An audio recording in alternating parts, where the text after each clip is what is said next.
Hey everybody, just wanted to let you know that I found a couple articles that I am like so excited about, and there's one that talks on this health line, and I'll see if I can actually get the link to it because I sent it to my kids, so I'm actually sure that I could actually get the link to it, and I'll try to put it in there when I upload this video because I have a couple that need to be uploaded as well. But what I found was that there definitely is some fear out there with the COVID, because if Healthline actually is going to do an article that has to do with that, then to me that's something that actually really is making people worried. So it's an actual, it's an amazing article because it talks about what happens if you get sick. It talks about how we are immunosuppressed if you're on a DMT, and it talks about what your fear should be. So, you know, to me what your fear should be, or it tries to quell some of those fears. I thought it was an excellent article, and especially now with the COVID, I actually think that I am getting a lot more friends that are getting sick, and most people are weathering it very well. I have not seen anybody yet that has needed to be hospitalized, except for my grandfather, who is 91. Now, 91 is different. He also has COPD as well, so he already is compromised in his breathing, and he was really worried that he was going to die, and he said that he felt like he was dying. And the fact that I can't be there with him, like I have a lump already. The fact that I can't be there with him and hold his hand and just be conscious that let him know that he's not alone and that it's okay to let go. And you know what? I'm just gonna straight out. He doesn't believe in the afterlife, and he's petrified. And I think that's one of the reasons why he's been hanging on for so long, especially being so sick.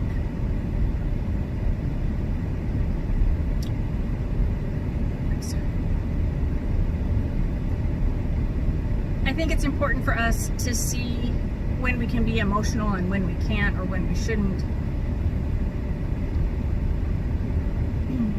The fact that my grandfather is sick and that he's dying and that he's afraid to die and he's alone upsets me something horrible. My sister as well. And we have both shed quite a few tears because we haven't been able to be with him, and it's really horrible. Even though I will say he's improving, he's getting better. They did call in hospice, and she said it's just time. We're just waiting. But he's conscious, he's alert, he's able to answer the phone. We are able to talk to him. He has an old school flip phone that I purchased for him because he is not tech savvy at all, and he doesn't want to be. So we cannot video chat. The only thing we can do is kind of go to his window and make ourselves present. We can't even slip in a tablet so we can talk. I'm going to ask about that. Again, if we wipe it down, stick it in plastic, make sure that it is very thoroughly sterilized if possible. And then if any of the staff can help with a video call, because I just know that he's afraid, and I don't like being not able to have access to him. Anyway, so that's what the COVID has done to our family so far. And I deal with the stress of that as well, especially with not being able to be with him. And that is really stressful for me. And I know that Hunter is so supportive, and he works very, very hard to be very supportive. And as well, he's upset about Grandpa being sick. So let me go back to the article. Again, I will try to link it. Once I read it, it gave me a lot of peace of mind.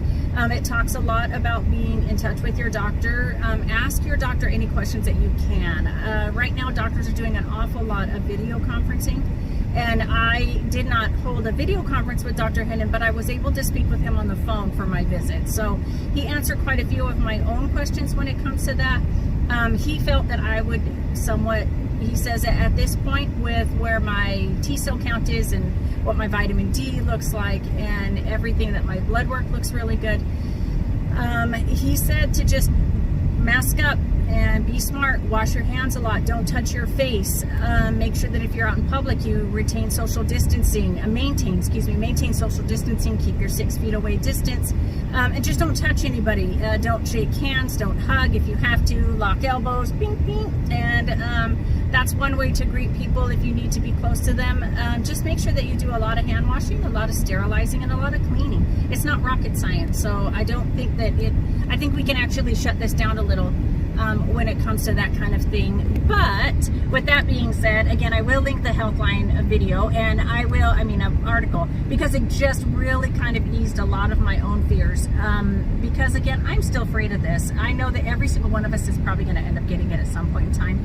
To me, it's just kind of like the flu, an actual real flu. It's inevitable. Every single one of us will possibly contact it in our lifetime. I think there's like a 10% chance you could be part of that 10% if ever in your lifetime you didn't have the actual influenza.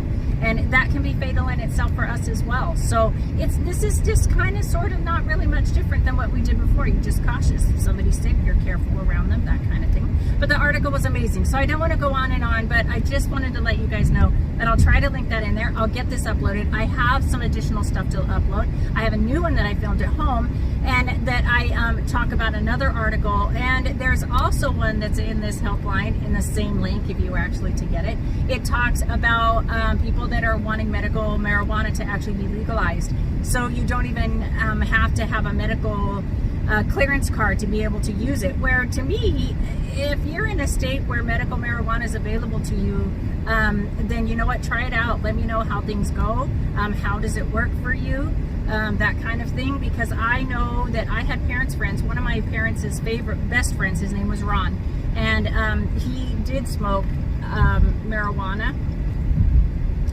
I was a very big chicken when it came to that kind of stuff, very anti-drug, very everything, especially when it came to my parents and what my dad was going through. But now that I am going through it as well, it's a little bit different. So what I deal with is pain a lot, and I don't complain about it. I try not to. I have a disease. It's just life. That's just the way it is.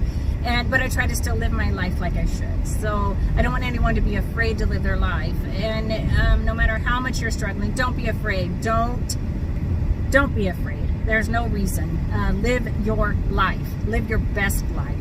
And let me know what you guys think about medical marijuana. I think it's a very positive thing. I do live in a state where I would be a shoo-in for that kind of thing. So let me know, guys, and tell me what you think, and we'll go from there. So anyway, everybody, stay healthy.